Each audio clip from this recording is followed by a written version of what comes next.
atibatike zvechopu-chopu. Mhuri yeZimbabwe inadzoka zvekare pachivhidhivhidhi chenyu 1 paCooliant.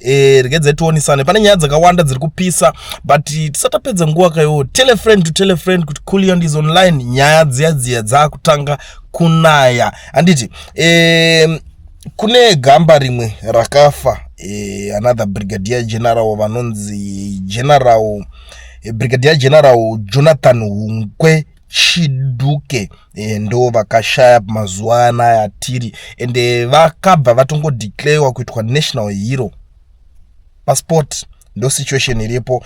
Handisi kukuudzai nyaya iyi kukuremindai about anyone. Ndoziva kuti vanhu munombotanga kubvunza kuti what about Geza, why asina kuiswa. Inyaya idzodzo dzakawanda dzekuti tinozotaura nedzazvadzo mumwe musi, but today I'm not in that mood.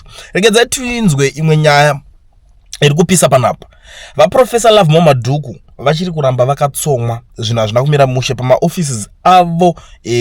Ari kusanganiswa nezvinhu zvakawanda pakangoiswa zvima XX pachinzi Madhuku unofa, siyana nazvo. Handiti ndo nyaya iripo. His National Constitutional Assembly party office is located along Harare Herbert Chitepo Avenue in Harare have been marked with graffiti that threaten the constitutional law, expect with death due to his vocal criticism of the constitutional amendment 3 bill. Anditi so Professor Madhuku vari kutotyirawo kuti life yangu panapa ndonaguraiwa. Even vanhu vemupati yavo vari kuti manje hatichazivi kuti zvii zvamuri kurongerawo mukuru wedu. Nyaya dzacho dziri kunetsa. We understand, we know Madhuku agara kaoma musoro kubva 2013 Madhuku aitonetsa nyaya dzeconstitution. Saka hasi munhu kuti munyowani panyaya dzeconstitution ane zvakawanda zviri deep understanding yaanto understand kuti kona nyaya kana dzakudai soka zvinogona kuzoti costa pakadai so. It's just that vanhu munokwanisa yenyu kusamutrustawo nekudawo kwema-issues akawanda, nekudawo kwema-beliefs zvakamboitika mumashure kuti akambodai akambobhaiza pakadai zvinhu zvinenge zviripo. But ukaona nyaya yakusvika pakuti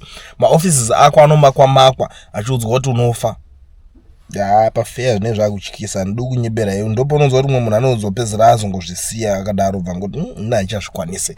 But zviriko ndo zvinhu zviri kuitika muZimbabwe. Unongomuka wakadzurerwa nyaya dzepolitics vakawanda. Izvo zitatone list rekuti titatonyora kuti ningi akazofa, ningi muzomurangarirawo zvichingoenda zvakadaro, vakasungwa. Tichatotaure list racho rakakurisa, the list is endless. Pabva paita imwe nyaya. Walter Muzembe akabudikira kukoti nezuro. Walter Muzembe handimuzoti nyaya dzake ndodzimwodzi, ane nyaya dzimwe dziri kunetsawo panapa. But Muzembe akuti nyaya yake ari kuti zvoni Mugabe naTsvangirai varipo padhiri racho remachechi donations iro riri. Handiti Mugabe, Tsvangirai and Mnangagwa vanga varipo pamadonations acho akaita. Nyaya yacho yaari kuunzirwa mukoti iyoyo ari kunongedzera Mugabe, Mnangagwa naTsvangirai. Ndo nyaya iripo. But pabva paita vashakabva irapa nehwani mupenyu anenge achiripo, saka pachati netsei honestly speaking. But regedzai tione, on Tuesday Walter Muzembe mounted a vigorous defense in court, arguing that public viewing screens he is accused of illegally donating to major churches were not personal favors, but part of a cabinet-sanctioned strategy to rebuild a ministry. He says he had been destroyed by the 2008 political violence and the fallout from the land reform. Testifying before Justice Benjamin Chukore of the Harare High Court after losing his bid for discharge at the close of the state case, Muzembe said he inherited a very damaged sectoral brand when he took over the ministry at the height of Zimbabwe's post-election crisis. When I joined the ministry, it had only 5 employees. He said the ministry had collapsed as a result of the toxic politics of 2008 and the land reform program of 2000. Arrivals had dropped to about 250,000 per annum and 296 million in revenue were the statistics I was handed. He said the violence of 2008, a total of 241 people died, yet shattered Zimbabwe's image, forcing him to rebuild ministry from the ground up. My responsibility was to start a new ministry and build it, he testified. When I left in 2017, I had steered the sector into 1.5 million arrivals and 1 billion in sector revenue led by his lawyers Killian Madiki and Emmanuel Samundombe. Muzembe reportedly invoked senior political figures including the late former President Robert Mugabe, the late former Prime Minister Morgan Tsvangirai and the Vice President Emmerson Mnangagwa, arguing that the fun park screens were deployed with full government authority.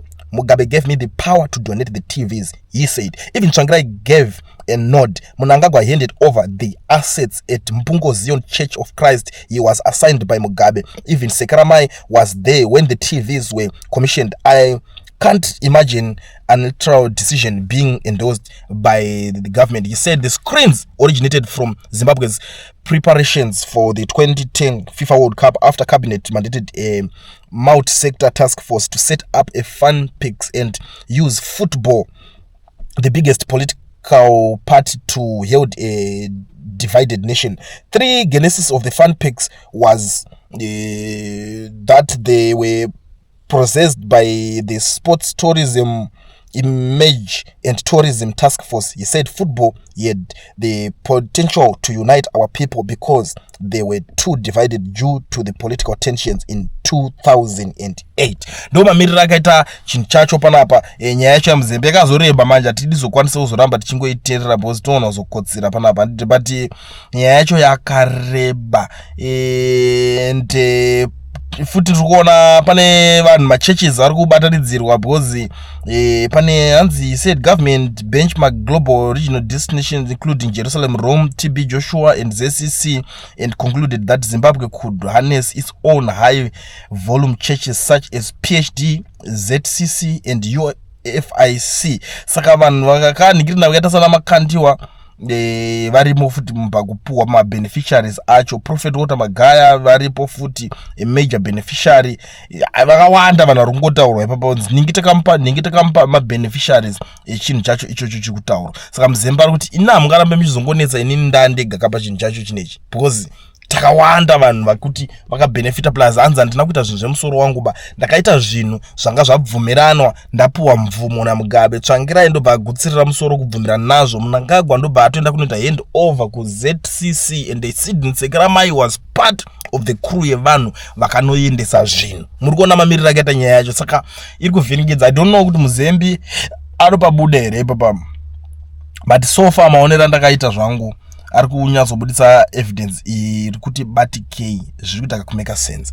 But muri yaZimbabwe nyaya idzi dzakawanda manje ndoshaura kuti ndoperera papi because kandataka urudunuka panapa handifunga kuti dzinozopera. Tine nyaya yaMoses Mpofu naMike Chimombe. Those guys havana kubuda ka ende varimo mukati vanhu vatati ko vakomana vakasiyiwa here paamnesty yanga iriko iyi ende pane nyaya yanga yakataurwa pachinzi vanofanira kudzosa dzimwe mari. Vakasadzosa dzimwe mari mutongo wacho ucharamba uchikwira because pane makore anga kanzi kana makore iwaya asina vakomana vasina kunza mari tichangoma-eda panyaya yacho. But yo it never rains but pours for jailed businessmen Moses Mpofu and Mike Chimombe. Instead of getting reprieve after their conviction, they are sinking deeper into the prison quagmire after missing their deadline for $3 million financial restitution after their conviction in the $7 million corruption case in December last year. Mpofu and Chimombe could serve longer effective prison sentences unless they get a court extension of their deadlines. The two missed their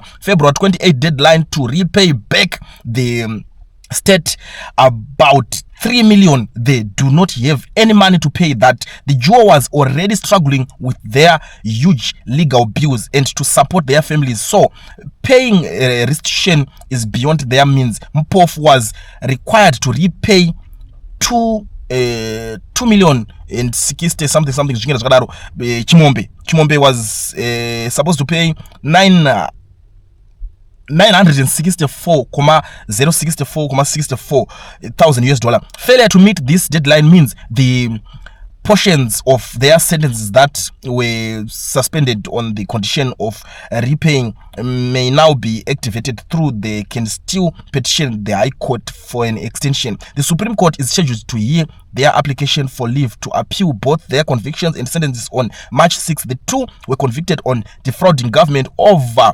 $7 million in the presidential GOT scheme Mpofu was sentenced to 22 years in prison as a result, with 7 years suspended and 3 for good behavior, 4 for restitution. Chimombe got 17 years, 5 years suspended, 3 for good behavior, 2 for restitution, 3 for good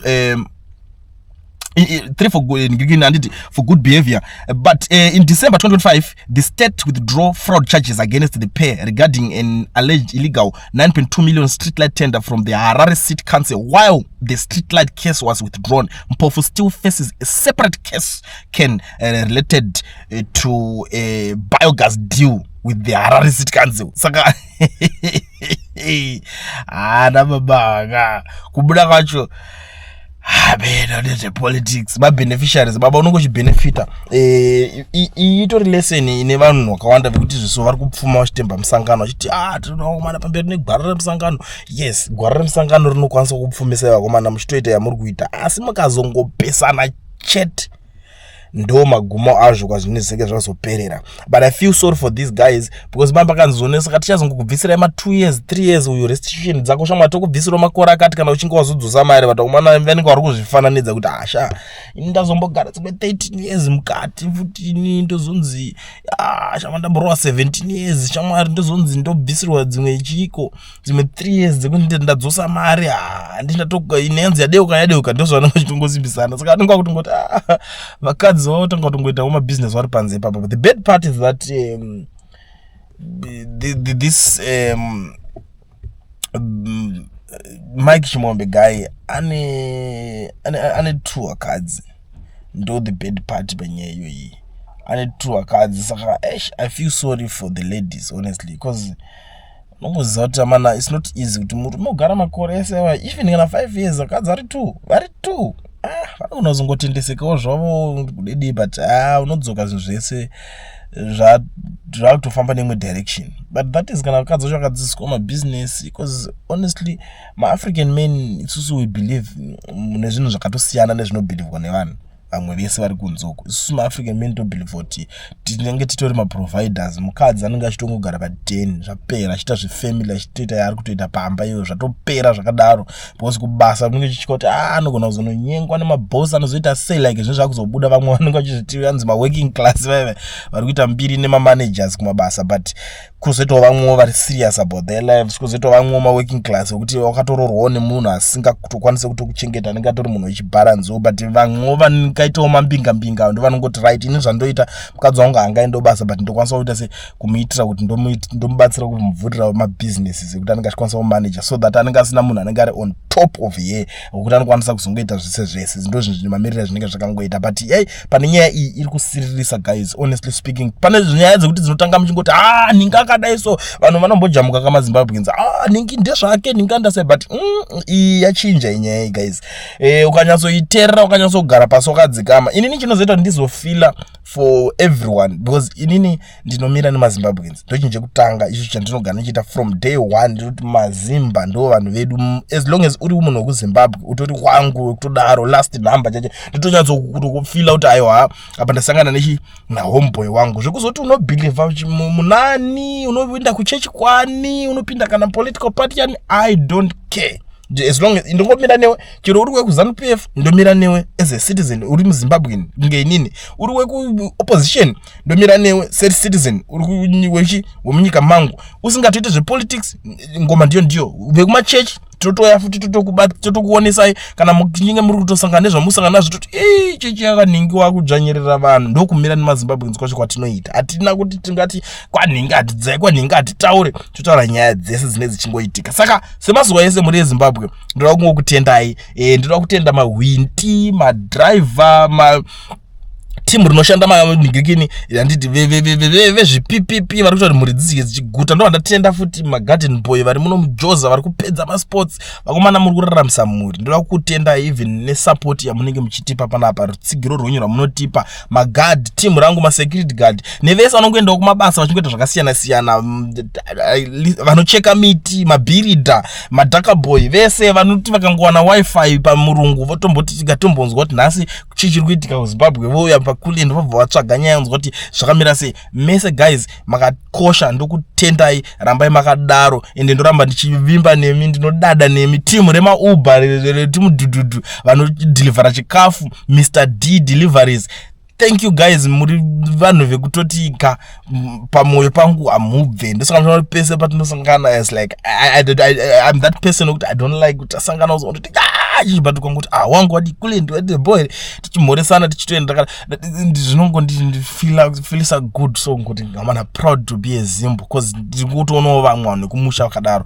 One day zvamunoshuwira zvichazadzikiswa, Mwari vakuitire zvakanaka. Ndokutendai guys, thank you so much. Handina mango mashoko akuti ndingaramba ndichingowedzera, but makakosha. Wese ari kuriritira mhuri yake as long as uri muzimba. Handisi kukangana ma-professions ese, madoctor, manesi, maticha, makawandisa ndikwanisa kuzomenshana mese. As long as uri kufida mhuri ichijika ichiguta iwo, ndiri kuti chi, I salute you.